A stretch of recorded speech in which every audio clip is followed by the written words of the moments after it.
নমস্কাৰ, মই চমৰ মৰাণ। মই আহিলোঁ এতিয়া বোকাপথাৰ গাঁৱলৈ, আৰু কিয়নো এতিয়া পালেহি এতিয়া বিহুৰ বতৰ, আৰু অসমত এতিয়া চৌপাশে কেৱল ঢোলৰ মাত শুনি আছে, ঢোলৰ গুমগুমনি, পেঁপাৰ মাত, আৰু অলপ দিনৰ পাছতে আমাৰ বহাগ বিহু আহি পাবহি। আৰু সেইকাৰণে মই আহিলোঁ আজি বোকাপথাৰ গাঁৱলৈ, আৰু সেইকাৰণে বোকাপথাৰ গাঁৱলৈ আহিলোঁ। ইয়াত এগৰাকী ভণ্টি আছে। ভণ্টিগৰাকীয়ে খুব ধুনীয়া গান গায়, আৰু সকলো ধৰণৰ গান গাব জানে, মানে অসমীয়াৰ বিভিন্ন ধৰণৰ গান গাব জানে। আৰু ভণ্টিগৰাকীৰ পৰা আমি বিহুগীত শুনিম। যদি বিহুৰ বতৰ, আমি বিহুগীত শুনিম। আৰু ভণ্টিহঁতৰ ঘৰখন এখন পদূলিমুখ, আৰু এইখন হ'ল ভণ্টিহঁতৰ ঘৰ। মই এতিয়া যাম সেই ভণ্টিটো লগ পাবলৈ। তৃষ্ণা মৰাণ, তৃষ্ণাৰ পৰা আমি এতিয়া বিহুগীত শুনিম। আৰু যিহেতু বিহুৰ বতৰ, তো প্ৰথমতে কোৱা, তৃষ্ণা খবৰ কি? খবৰ ভালেই। খবৰ ভাল। আৰু তুমিতো গান শিকি আছা। গানৰ তুমি এতিয়া কোনখিনি, মানে কি বুলি কয় এইটো, কোন শ্ৰেণীত মানে পঢ়ি আছা গানৰ? মই গানৰ মুখন্দৰ দুৱাৰ ছাৰৰ ওচৰত এবাৰ বিশাৰদ পাৰ্টটোৰ ফাইনেল দিছোঁ। ফাইনেল দিছা। তাৰপিছত আৰু কেইবছৰ গান শিকিব লাগিব? আৰু শিকি থাকিম আৰু মানে শিকিয়ে থাকিব লাগিব। কিন্তু বিশাৰদ তাৰপিছত শেষ নেকি? নিপুণ আছে। নিপুণ আছে, সেইটো শিকিবা নাই? শিকিম। অঁ, তো গান শিকি আছে। আৰু তুমি কোন শ্ৰেণী পঢ়িছা? ক্লাছ 7, এইবাৰ ফাইনেল দিছোঁ, 8 পামগৈ। 8 পাবাগে। ঠিক আছে, প্ৰথমতে এদি বিহুগীত গোৱা, মৰাণ বিহুগীত গোৱা। তৃষ্ণা মৰাণ, মৰাণ বিহুগীত গোৱা।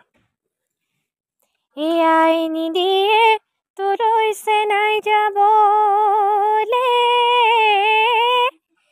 এই কথাই কথাই থেকে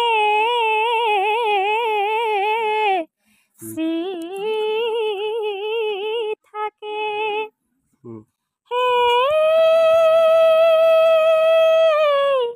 এই বুবাই নিদিয়ে বাজলে ওলাব, এই জপনাত আগচি থাকে।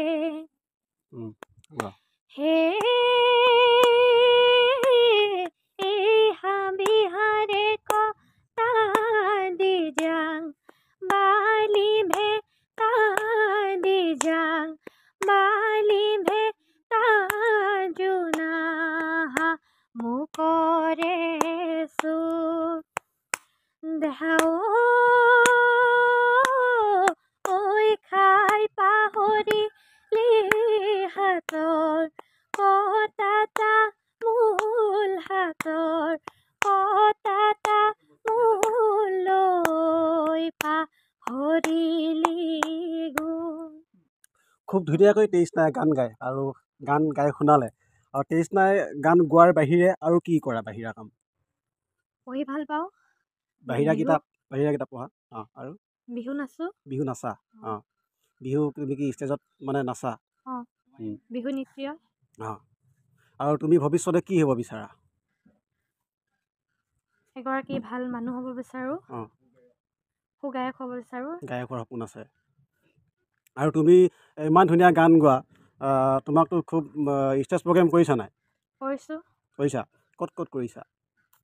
সোণজান, ৰত্নী পথাৰ, বোকাপথাৰ, ওচৰে পাঁজৰে এনেকৈ কৰিছোঁ। আৰু যিহেতু তৃষ্ণা মৰাণে নতুনকৈ গান শিকিছে আৰু গান গাবলৈ আৰম্ভ কৰিছে, এগৰাকী উদীয়মান কণ্ঠশিল্পী, খুব ধুনীয়া গান গায়। আৰু সেয়ে বিভিন্ন ধৰণৰ ওচৰে পাঁজৰে ষ্টেজ প্ৰগ্ৰেম বা বিভিন্ন ধৰণৰ ঠাইত গৈ গান গায়। ৰাইজেতো খুব ধুনীয়াকৈ তোমাক আদৰি লৈছে গান গাওঁতে। কোনে, তোমাৰ মায়ে দেউতাই কোনে বেছিকৈ সহায় কৰে গান গাবৰ কাৰণে? দুয়োজনে বহুত সহায় কৰে। গান তুমি এতিয়া তুমি কাৰ লগত শিকিছোঁ কৈছিলা গান? বসন্ত দুৱাৰ ছাৰ। বসন্ত দুৱাৰ ছাৰ খুব ধুনীয়া গান গায়। আৰু ইয়াত কাৰ লগত শিকি আছে এতিয়া বৰ্তমান? ইয়াত ঘৰত শিকি আছোঁ টংকেশ্বৰ বৰা ছাৰৰ লগত। টংকেশ্বৰ বৰা ছাৰৰ লগত শিকি আছা। আচ্ছা, তুমি গান ৰেকৰ্ডিং কৰি উলিয়াইছা নেকি? কোনটো গান উলিয়াইছা? নদিহিং বুলি এটা উলিয়াইছোঁ। আপোনালোকে ইউটিউবলৈ গৈ কিনে চাব পাৰে। চিকিমিকি গধূলি বুলি এটা আছে। চিকিমিকি গধূলি আছে, এটা আছে। নদিহিংটো কি বিহুগীত নে বেলেগ কিবা? নদিহিংটো আধুনিক গীত, আৰু চিকিমিকিটো মৰাণ বিহু। ঠিক আছে, নদিহিংটো অলপ গাই শুনোৱা। নদিহিং তই কিয় বুজা নাই, মনৰ আশাবোৰ নিলি উটুৱাই। নদিহিং তই কিয় বুজা নাই, মনৰ আশাবোৰ নীলি উটুৱাই বুজিও আজি কিয় বুজা নাই বুজিও আজি কিয় বুজা নাই। ঠিক আছে, এবাৰ তোমাৰ এই আৰু কি গান আছিলে বিহুগীত? ছিকিমিকি গধূলি। ছিকিমিলে বিহুগীত ন, সেইটো গোৱা একদম দিলছে গোৱা, খুলি গোৱা। গধূলি পৰতে জানৈ পদূলি হাৰুতে পদূলি হাৰুতে বাটলৈ চকু মোৰ বাটলৈ চকু মোৰ যায়। ঠিক আছে, আৰু তুমিতো বিহুগীত খুব ধুনীয়া গাইছা, আৰু কি গীত জানা? ভূপেন্দ্ৰ সংগীত, জ্যোতি সংগীত, ৰাভা সংগীত, জয়ন্ত হাজৰিকাৰ গীত। জয়ন্ত হাজৰিকা এটা গোৱাচোন। ইয়াতো নহয় অহাৰ সময় বৰষা কিয় আহিলি বৰষা কিয় আহিলি গ'ল মধুক্ষণ হ'ল বিফলে লগন গ'ল মধুক্ষণ হ'ল বিফলে লগন আহিবনে কৰবীৰে কুঁৱৰী হুৱাই মন গগনা বজাই। তো আপোনালোকে চাই আছে খুব ধুনীয়াকৈ ইটোৰ পাছত সিটো তেইছনা মৰাণে কিন্তু গীত গাব জানে, আৰু তেইছনাই কি বিয়া নামো গাব জানা, মই যিমান দূৰ জানো। তো বিয়া নাম অকণমান যদি গাই দিয়া। বাৰী চুকৰ ডালিম জোপা ভাত পৰি খাই ভাত পৰি খাই দেউতাই পোহা মইনা চৰাই উৰি গুচি যায়। খুব ধুনীয়াকৈ প্ৰাণ ঢালি তেইছনা মানে এটা বিয়া নাম গালে, আৰু তেইছনা মৰাণৰ কণ্ঠ খুব ধুনীয়া। এতিয়া মাতটো অকণমান ভাগি আছে হয়নে? তো যদি আপোনালোকে যদি ভাল কণ্ঠৰ যদি শুনে, যেতিয়া তেওঁৰ মাতটো আৰু অকণমান ভাল হ'ব, তেতিয়া শুনিলে আপোনালোকৰ খুব ভাল লাগিব, শুনিলে শুনি থাকিব মন যাব। আৰু মই তেইছনাৰ মাকৰ পৰা অকণমান কথা পাতিব বিচাৰিম। এফালে আহক দিয়ক, একো নাই আহক একো নাই আহক, এইটো কাটি দিম। অঁ, প্ৰথমতে কওক খুৰীদেউ খবৰ কি? ভাল, মোক ভাল ভাল। খুব ধুনীয়া গান গায় তেইছনাই। গানৰ ক্লাছলৈ কোনে অনা নিয়া কৰে? ময়ো অনা নিয়া কৰোঁ। মই যদি মোৰ অসুবিধা হয় তেতিয়া দেউতাকে অনা নিয়া কৰে। তেতিয়া মনত আছে দেই, বিপিন ছাৰ ডাঙৰ ফাগুনী পলাশৰ খুব গায় মানে, আৰু দেউতাকে যে আগত বহাই পেলাই তাই খুব গোৱাই নিয়ে। যেতিয়াবা মাত ফুটিছে তেতিয়া পাই মানে ক্লাছ তেনেকৈ গানৰ ক্লাছ প্ৰায় 7 বছৰমানৰ পৰা দিছোঁ। 7 বছৰমানৰ পৰা দিছে। নচাৰ প্ৰতি বহুত ইচ্ছা আছে মানে? নচাৰ প্ৰতি বহুত ইচ্ছা আছে মানে, প্ৰাইজো পাইছে তেনেকৈ নাচি। এতিয়া আকৌ নতুন গান উলিয়াবৰ কাৰণে লিখিছেনে? কিবা গান লিখা হৈছে? গান এটা তেনেকৈ লিখি থৈ দিছে তাই নিজেই লিখা, কিন্তু গাইড বস্তু দিয়া আছে। চাওঁ কি হয়, পাৰোঁনে নোৱাৰোঁ। চেষ্টা কৰিছোঁ যিমান পাৰোঁ মানে। সকলোৱে চাব তোমাৰ চেনেলটো, আৰু ছোৱালীজনীকো আশীৰ্বাদ কৰিব অসমবাসী ৰাইজে, যাতে তাই যিবোৰ সপোন দেখিছে গান গাবৰ বাবে, গান গাই ভাল পায়। যিহেতু আপোনালোকে যদি সহায় নকৰে আৰু যদি আগুৱাই নিনিয়ে অসমবাসী ৰাইজে, তেতিয়াহ'লেতো কাহানিও মৰম নিদিলে ন, আগবাঢ়িব নোৱাৰিব। সেইটোৱে মই অসমবাসীক অনুৰোধ জনাইছোঁ, যাতে মোৰ ছোৱালীজনীকো আপোনালোকে অকণমান সহায় কৰি আগুৱাই নিব বুলি। আপুনিও গান গায় নেকি? মই গান নাগাওঁ। গায় নাই? তেইছনা মায়ে গান গায় নাই?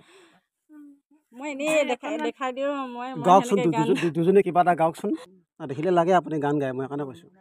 আগফালৰ বাৰান্দা দুপৰীয়া নিজানত ফুল গামোচা বৈছিলোঁ, বহিনো তাঁতৰ পাতত সেইখনিনো গামোচা নিলিখিলে কপালত চেনাই মোৱা ঢোলৰ মাতে বলি হৰেছে নাই মোৱা ঐ পেপাৰ মাতে বলি পেপাৰ মাতে বলি কৰে।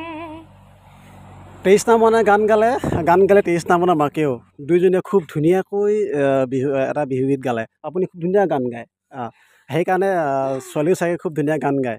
তো এয়াই আছিল আজিৰ ভিডিঅ'টো। আৰু এতিয়া ভিডিঅ'টো শেষত মই ক'ব বিচাৰিছোঁ যে 23 নাৰ মাকেও ক'লে যে 23 নাৰ এজনী ভাল মানুহ হোৱাৰ লগতে আৰু কণ্ঠশিল্পী হোৱাৰ খুব ইচ্ছা, আৰু নাচিবও খুব ইচ্ছা কৰে, খুব ধুনীয়া নাচেও, আৰু বিভিন্ন ধৰণৰ ঠাইত 23 নাই ইতিমধ্যে নাচিছে। গতিকে এনেকুৱা ধৰণৰ কণ্ঠবিলাক, এনেকুৱা ধৰণৰ ভাল ভাল উদীয়মান কণ্ঠশিল্পীবিলাকক কিন্তু আমি এখন স্থান দিব লাগে। মাকেও কৈছে যে আমি সকলোৱে আদৰি ল'ব লাগিব আৰু আমি ছাপোৰ্ট দিব লাগিব, আমি সহায় কৰিব লাগিব। কিবা এটা অনুষ্ঠান হ'লেই যাতে এই 23 নাৰ মৰাণহঁতৰ নিচিনা এনেকুৱা ধৰণৰ কণ্ঠবিলাকে যাতে সুবিধা পায়, সেই বস্তুটো কিন্তু আমি নিজে জানিব লাগিব। কাৰণ আমি ইজনে সিজনক সহায় কৰিব লাগিব, তেতিয়াহে আমি আগবাঢ়ি যাব পাৰিম। আৰু এই কণ্ঠবিলাক কিনেদৰে লুকাই থাকিব নালাগে। আৰু ইতিমধ্যে গানো উলিয়াইছে, আৰু গান এটা আনি নহয়, দুটকমান পইচা দি উলিয়ায়, কাৰণ কিবা এটা হেঁপাহত উলিয়ায়। গতিকে এইখিনিয়ে ক'লোঁ, গতিকে সহায় কৰিব। তো এয়া হ'ল শেষ মুহূৰ্ত, আৰু শেষ মুহূৰ্তত যাবলৈ সময়ত খুব ধুনীয়াকৈ 23 নাৰ মৰাণৰ মাক দেউতাকে 23 নাৰ মৰাণৰ ঘৰখনে কিন্তু আমাক এনেধৰণে গামোচা পিন্ধাইছে, খুব ভাল লাগিছে। জন দাদা কিবা ক'ব? কি ক'ম, শব্দ নাই, ভাষা নাই। কিয়নো মোৰ মানে বান্ধৱী, আৰু আমি একে গাঁৱৰ তাৱৰী ছোৱালী, আৰু সঁচাকৈ এতিয়া মানে ইয়াত আহি মানে শব্দবোৰ পাহৰি গৈছোঁ, ভাষাবোৰ হেৰাই গৈছে। ইমান এটা আন্তৰিকতাই মৰম কৰিছে, আৰু 23 নাৰ এই সপোনবোৰ সঁচা হওক, বাস্তৱত পৰিণত হওক। 23 নাই খুব সুন্দৰভাৱে গান গায়, এই গানবোৰ যাতে অসমবাসী ৰাইজে আঁকোৱালি লয়, আৰু 23 নাৰ এই জয়যাত্ৰা সদায় এনেধৰণে অক্ষুণ্ণ থাকক। তো ময়ো বহুত বহুত আশীৰ্বাদ জনালোঁ 23 নাৰ মৰাণলৈ। এয়া হ'ল 23 নাৰ মৰাণৰ দেউতাক, আৰু আপুনি কোন হৈছিলে? জেঠুৱেক হয়, আৰু 23 নাৰ মৰাণৰ মাক, এইটো পালোঁ ভাইটি। তো আমি এতিয়া ফটো মাৰি লওঁ। তো ইমানতে ভিডিঅ'টো শেষ কৰিলোঁ, ধন্যবাদ।